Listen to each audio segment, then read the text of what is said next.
So Cam isn't able to make it this week.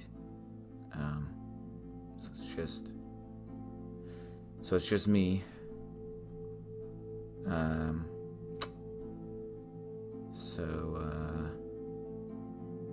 So grab your mayonnaise and let's make some heretical grilled cheese sandwiches, because Cameron's not here to stop us. Yeah, that's right. It's just Rich here this week. So Cameron wasn't able to make it today because he is celebrating his sports team. He's having himself a good sports time, watching the game, watching the points and the runs and the balls and stuff like that.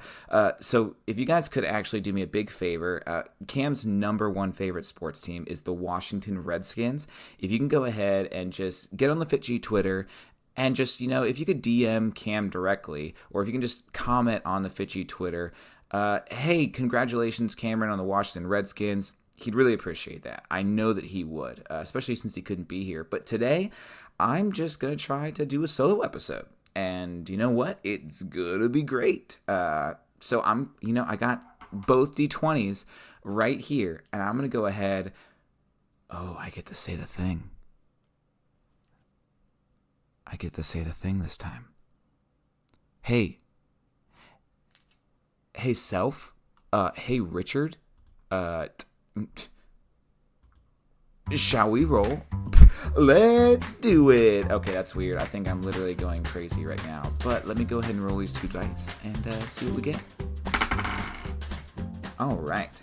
So today I'm going to be rolling an 18 and a 4, which means we're going to be talking about Lizardfolk waking up with everyone gone. Lizardfolk is our theme, and our scenario is waking up with everyone gone, brought to us by the beautiful, by the lovely, by the oh so handsome Combi Zombie. Immediately when I think about lizard people and waking up with everyone gone, I'm thinking that the lizard people kidnapped the whole entire town, right? I mean, that just makes sense, right? You've got this small village, and for some reason, they have disturbed a local populace of lizard people to the point that they wake up and everyone is 100% gone. Just people are captured or kidnapped. Maybe it's even something that you wake up during. Actually, that sounds pretty sweet. So another thing, too, when I think of lizard people, if you ever need some good inspiration for lizard people, I would check out the Warhammer universe. The lizard people, the race of lizard people in that world are just darlings. They are just savage, very Central American, Aztec decorated, and they are fantastic. They've got this whole entire ecosystem based off the idea that they are reminiscent of these old ones, of these old gods who I think have left them spawning pools. I'm just all going off of videos I've watched on YouTube about lore of these guys, but I'm going to go ahead and use them as a base, just kind of as a little foundation to go ahead and run with. So here are these lizard people who live in this nearby jungle, Actually, it has to be a jungle. It can't be a forest. It might be able to be a desert if you want to run lizard people who dive under the sand, which could be a cool premise. But for me, I'm going to go ahead and do a jungle because I think there's just a little bit more that you can do with that.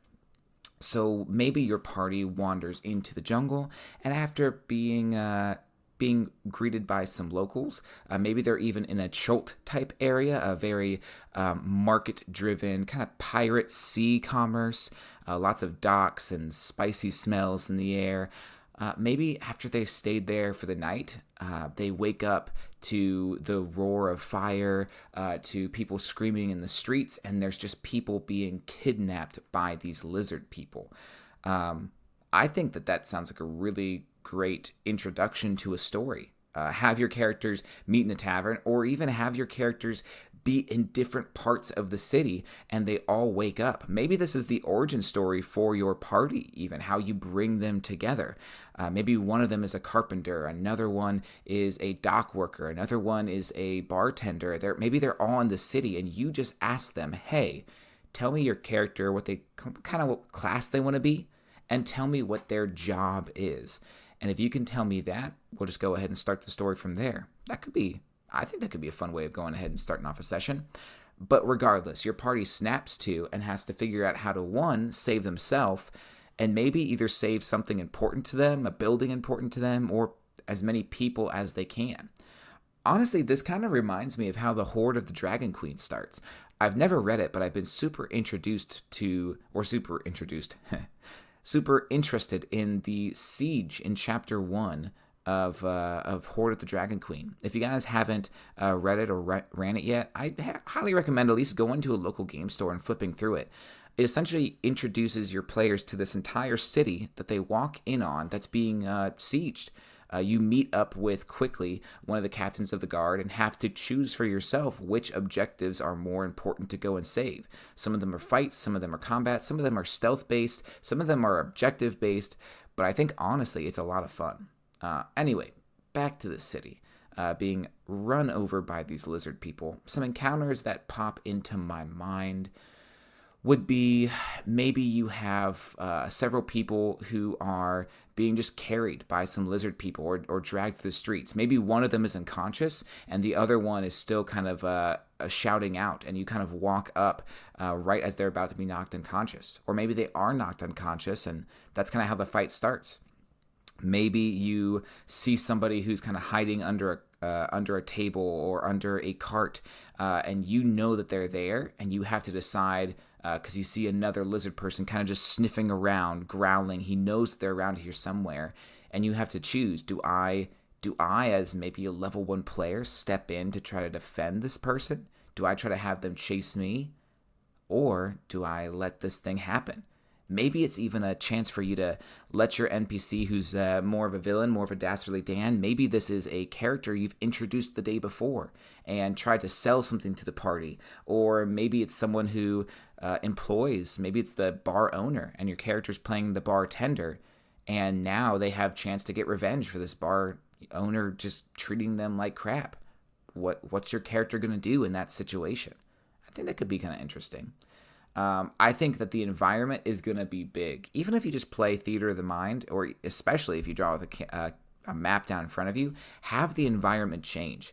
Have your players fight in a building where the roof catches on fire halfway through combat and you put a timer on it. Or maybe there's someone who you hear shouting and they're in a burning building, and you have your player taking heat damage every turn. Or maybe even as they're in there, they're not taking heat damage, but after 2 turns, you have rubble begin to fall every turn randomly on the map, and they have to navigate that and also keep the person safe. I think that environment and having the environment destruct kind of around your party during this session could be huge and would really add to the effect of, this is mayhem, this is craziness, and I don't know how we're going to get through this. Let's see, is there anything else I can think of?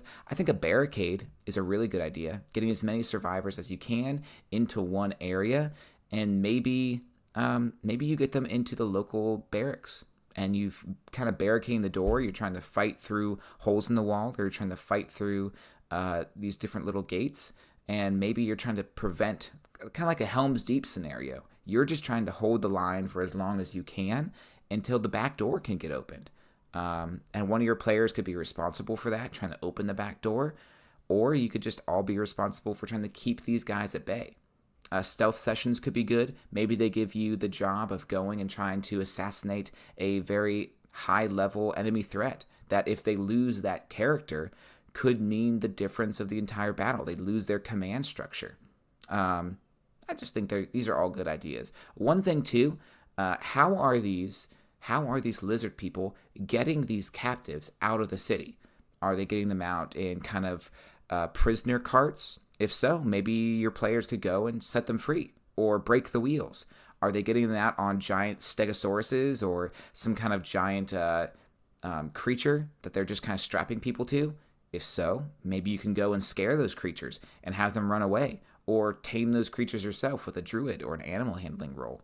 I think that the biggest thing that you can give your players in this moment is their own agency. And I know that that can be hard. I've played with some groups before where giving them agency is hard. Having them essentially come up with what they want to do is a difficult thing. I'll say personally, what I do in those situations is just keep hitting home the idea of, this is you guys' plan. What do you guys want to do? And even through characters in the world, reinforce that idea. Hey, what call are you guys going to make? Recently, in a session, I had my players, I gave them the opportunity to go and capture a high-level NPC that was being moved from one location to the other.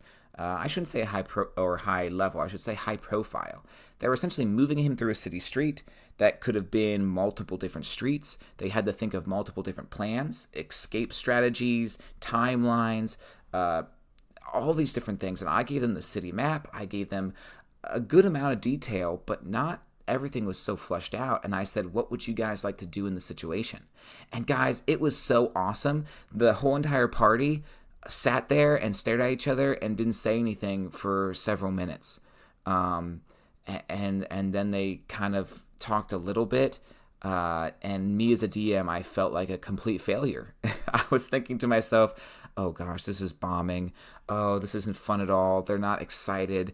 They're not like rattling off ideas. They don't really seem into this. I had thought that I totally flopped the session by giving them this brainstorming opportunity.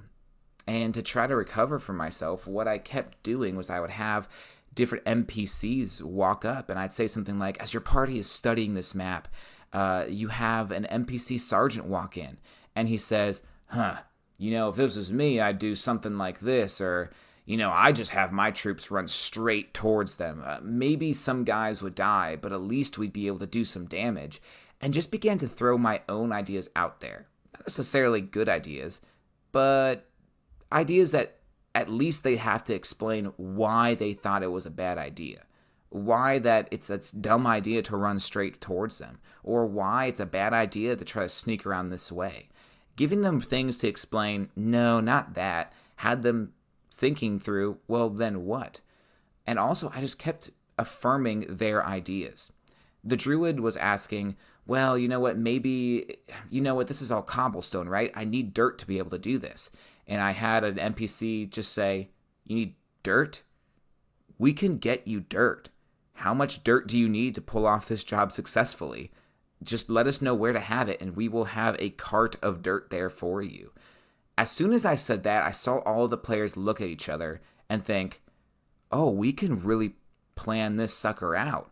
We can think through props and costumes and different roles. And as soon as I said that, they really began to run with it. I think in this type of setting, you could do the same thing. Have them meet up with a sergeant. Have them meet up with a petty officer. Maybe the sergeant is tied down, or maybe he's kidnapped, or maybe he's dead. And this petty officer, who maybe is a little bit of a coward, or maybe is just so busy, says, look, I've got my own job I have to do defending these people here. You guys have to figure out what to do next. Just go give them hell. Go make life difficult for them. I'm reminded of like the French resistance from World War II. Sure, their army had surrendered, or at least parts of it, but they had to think, what are we going to do to disrupt these people? How are we going to fight back? And honestly, even though I thought this session was such a flop, at the end of it, I went and told one of my players, man, I'm sorry, I think that session was so bad. And they said, no, it was so fun. Yeah, sure, we had to think a long time, but when our plan came together, it felt awesome. I felt like a mastermind. It just felt so good. So I'll give you that encouragement. If you want to do something like this and give your players some agency, like, hey, Splinter Cell agents, what are you going to do? Here's a general town map. Here's a few different locations. Here's some things that are going on. Go and figure out how you're going to give them hell. I think your players could really have fun with it. I actually heard another friend of mine say this before. We always know that or at least I've heard, that a general rule to follow as a DM is to have like a B combat and an A combat. The B combat just kind of borrows resources. It kind of softens up your players a little bit so that the A combat feels a lot more tense. I think in the same way, it's good to have a C combat. A combat that, if your players think creatively, is incredibly easy and doesn't take many resources, doesn't take many dice rolls, because those combats feel great too. It feels great to let your players say, you're so far away that you just get surprise. Like they don't even know you're coming. What would you do? And let them act that out. you can have them roll for stealth, but don't snipe them. I'd almost say just assume that they have stealth. Assume that they get in with such a good surprise that they get to just kind of make a plan and roll with it. And you don't have to do this all the time, but if it works, I'd say go for it. If two lizardmen are distracted fighting over who's going to keep one of the prisoners as a slave, or fighting over who's going to keep the shiny things that they found, that's a perfect time for your players to just have stealth and to get to plan how we're going to fight this guy. Are we going to push this barrel into him? Are we going to throw a rock at him and lure him over here so you guys can get a backstab? They're going to feel like Splinter Cell agents, and they're going to love it. So I'd say let them have a try with that. But here's another question. Why do these lizardmen want to capture this town? Is it simply revenge? Are they angry? Maybe these villagers have been burning down the forest. Maybe they have been just kind of pillaging lands, hunting for pelts. Or you could do like a different, more nefarious purpose. Maybe they haven't been expanding. They've been peaceful with these lizardmen. Maybe the lizardmen are the aggressors, just coming in and stealing something. I think if your party hasn't had a very "are we the bad guys" moment, you could totally do something where maybe the city and the population has just been damaging the local environment. But if your players have been having a lot of that lately, a lot of who do we trust, who's the bad guy, who's the good guy, man, just make the lizard people bad guys. Just make them cold-blooded bad dudes and let your party just go at it and not have to worry about the remorse of, are we killing some people who are good? Nah, man, have these guys be bad. Have them be big, bad, scary boys and let your party go buck wild. So some things I could see happening in the forest. That could be interesting ways of running this encounter. Are you guys tired of listening to me yet? I hope not. I also use the jungle and use the trees around you to your advantage, or I should say to the lizard people's advantage. Maybe their cities or their city is located high up in the trees, or maybe there is some kind of Aztec structure carved into a mountainside. Whatever it is, make sure they're not just walking on the ground. That's what your players do. That's what the townspeople do. They don't live in the jungle. They weren't born in the jungle. These lizard people were, though. They've perfected moving through the forest. Maybe you give them climb speed equal to their movement. They can just climb up trees that quick. Maybe you kind of mix in a little bit of bullywog or even some grung. I think grung, the tree toad people. Maybe you have one thing that Warhammer does is they have big lizards that are more traditional lizardmen, but they also have smaller things called skinks. I love skinks. Skinks are just so much fun. But maybe skinks are just reflavored bullywogs. They can jump really far. Maybe some of them can spit acid, or at least can naturally spit acid and have started shooting it through a dart or through a dart gun to get extra range. But maybe whereas lizardmen crush through the forest and make a lot of noise, these maybe they just hop from tree to tree. And maybe you give them the ability to hop 30 feet and then move 15 feet just as their movement. They're incredibly agile, but if you hit them, they're pretty much dead. That way your archer has to really make those shots count, or your fighter has to get up into the treetops and chase them down. I would also say, whether you have a combat mat or not, give them the option to essentially either fight on the ground or to fight in the treetops. And don't feel like you have to draw tree branches. Just say there are a ton of branches up there, but every time you move on this treetop level of combat, you have to roll maybe a dexterity check of 10 if you're not wearing medium or heavy armor. But if you're wearing medium or heavy armor, it has to be 15. That way they can still do it. They can move from tree to tree, but they might fall, and then they just take fall damage and fall immediately where they're at. Saves you from having to draw a map and makes the jungle feel diverse and multi-layered. Also, gotta have some creatures out there in the jungle. Gotta have some boys that want to go ahead and attack your party. Gotta have some girls that want to go ahead and give them a little scratch and a bite. Gotta have some creatures out there, some critters. Displacer beasts that are trained by these lizard people. Maybe even riding dinosaurs could be incredibly awesome. And maybe some pterodactyls, some bird-type creatures. Maybe even just trained bats or trained flying lizards that can just kind of keep an eye on things and let the players or let the bad guys know when the players are coming. Things like that can make, like I said, the jungle feel diverse and alive. But what about the why? Why are these lizard people capturing these townspeople? Or if they're just capturing them for revenge, what are they going to do with them now? I mean, if you're going with just them being a bad guy route, you could say, hey, they're just going to go ahead and throw them on a sacrifice altar. A very Road to El Dorado. Just push them into a giant swirling pool of water. Or very Aztec. They're going to take out their heart because maybe since their blood is cold, they need to sacrifice warm blood to their lizard god. Sorry that got a little bit brutal there real quick. But things like that could be interesting. Maybe the lizard people even just eat these townspeople. Maybe they think it's something where they have to eat warm blood or eat sentient blood or something like that. If you want to give it a really interesting twist, you could make these lizard people the thrall of some kind of vampire lord who's turned them all into vampire-like lizards. Maybe they all are controlled by Yuan Ti, these snake people who live out in the forest and are kind of using this attack as a way to just capture new recruits. Maybe they are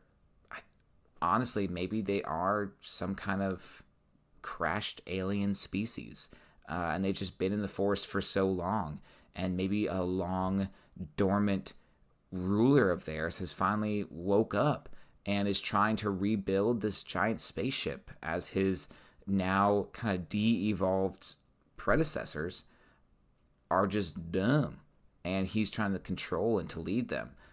I've heard some people, especially you guys on the Filling in the Gaps Discord, who have said that writing the whole alien type plot can be really interesting. But I think one thing, especially if you're running this as like a one-shot with newer players, that could be so interesting, is going with the sacrificial route. You set some people free. You have to go and rescue some loved ones that did get captured. And as you're fighting your way through this labyrinth, as you're fighting your way through this jungle, through these Aztec-like structures, through traps that are set there to try to stop your players or to keep your players from finding this ancient treasure, maybe at some point you fight this priestess or this priest who is making these sacrifices. And near the end of the combat, I'm almost seeing this giant circle walkway with a sacrificial altar walking out into the middle of it, and it's just over this giant swirling pit of water. And near the end of the combat, the enemy, the bad guy, either falls off, or as he dies, his blood falls into this giant whirlpool. And I'd love so much to, in that moment, have these 3 Hydra heads just kind of pop out of the water, and it's like the final combat for your players. Now, I know what you're thinking. Rich, you said level 1 players earlier today, and now you're throwing a Hydra at us. It doesn't have to be a full-powered Hydra. Maybe it's even a weaker Hydra because it hasn't had that much sacrifice or many sacrifices given to it. Or maybe there's something in the environment that you could use to kill this Hydra. Maybe this tunnel can be collapsed. This swirling whirlpool that your players are fighting over, maybe if the bridge that's over it's collapsed, it will fall down on the Hydra and deal enough damage to kill it. But you have to figure out how to do that. Maybe there is some loose mountain that you can knock off and have it fall into the Hydra pit. Whichever, if you do want to go with the environment kills the Hydra route, I'd make it pretty obvious. Don't have your players roll a perception check for it. Have them say as the Hydra pops up, one of them, the one who's closer to like a hunter type role or a druid or ranger type role, maybe he just immediately notices, oh, I could do that. That's something I could do right now that could get me out of trouble. So that's an interesting route that you could go with it. If you're going with a higher level party, I'd have these lizard people riding some mounts, dude. Have them riding velociraptors if it's the smaller, the skinks. Have them riding stegosauruses or maybe even T-Rexes if they are the bigger lizard variants. But that could just be a really interesting way of going with this. I also think some things like Hold Creature, flavored as Maybe these stone hands that reach up out of the ground, these stone lizard hands that hold your players in place. Maybe something like, fog. Fog spells for sure, just filling up the jungle with this thick, dense fog that your players can't see through, but these lizard people with their maybe heat vision can. Heat metal is a spell I think that the original lizard people have, and things like scry or comprehend languages could be a really fun way of going with it. And poisons. All sorts of poisons. Poisons that give all sorts of debilitating effects. Maybe one that lowers speed. Maybe one that permanently lowers dexterity. Maybe one that even just kind of makes your players, even if just for a few seconds, freeze in place.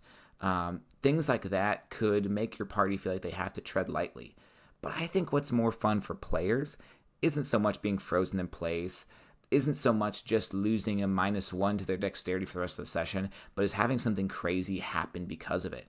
Maybe you say your players get a -1 to dexterity because of the poison, and what also happens is their speech is slurred for 2 hours. That could be a fun way of going with it. Give your players both a roleplay thing to have fun with and also a negative effect. Maybe their constitution is lowered and you have them have to walk. Maybe they have to walk with the cane because they're just bent over by pain in their back. Maybe you have the players all of a sudden have these intense visions.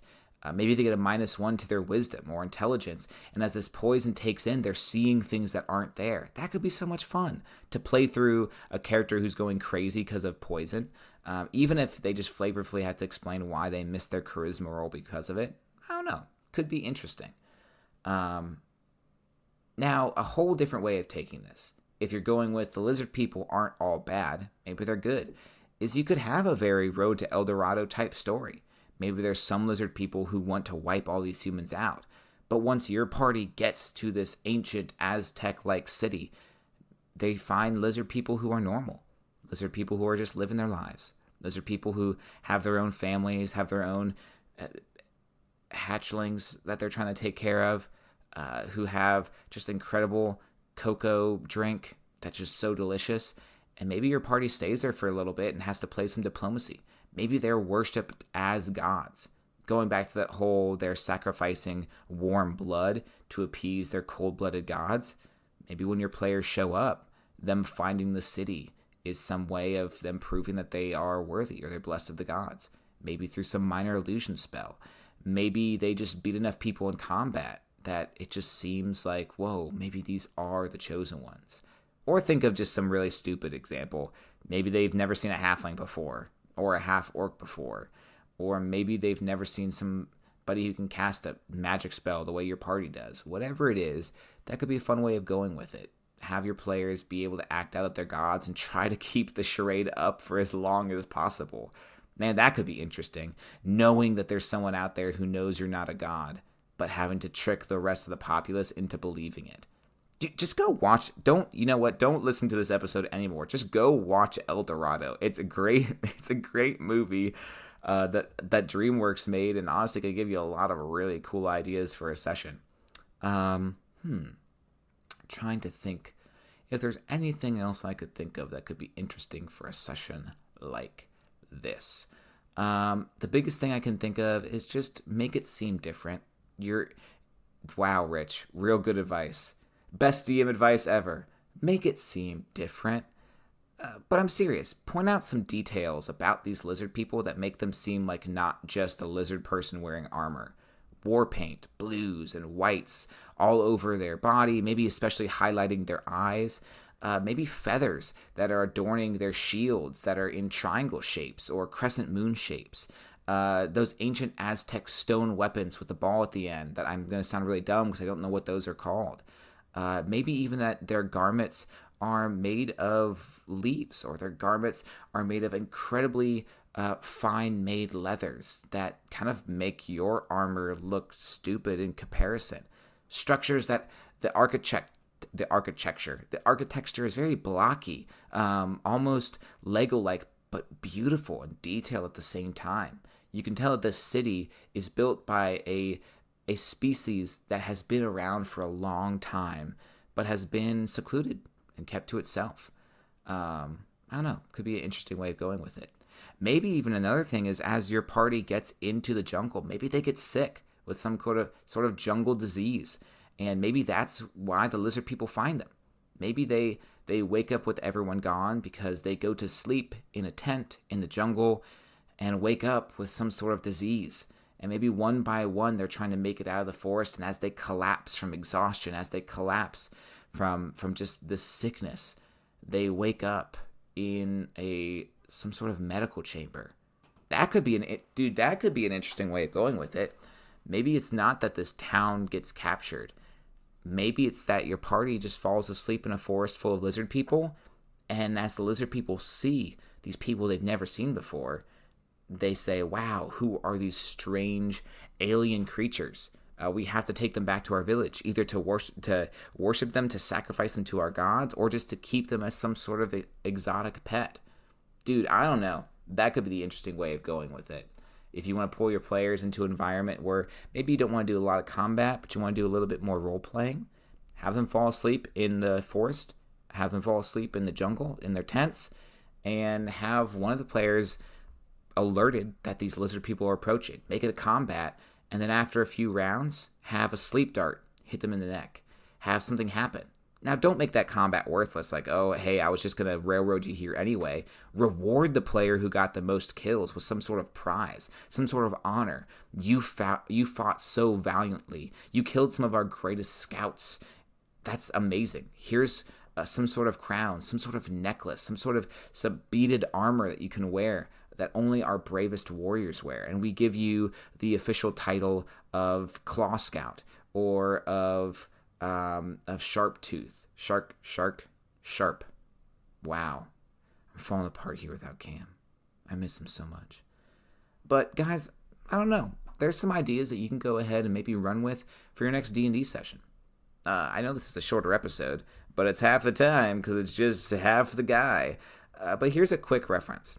2 ways you can go with this.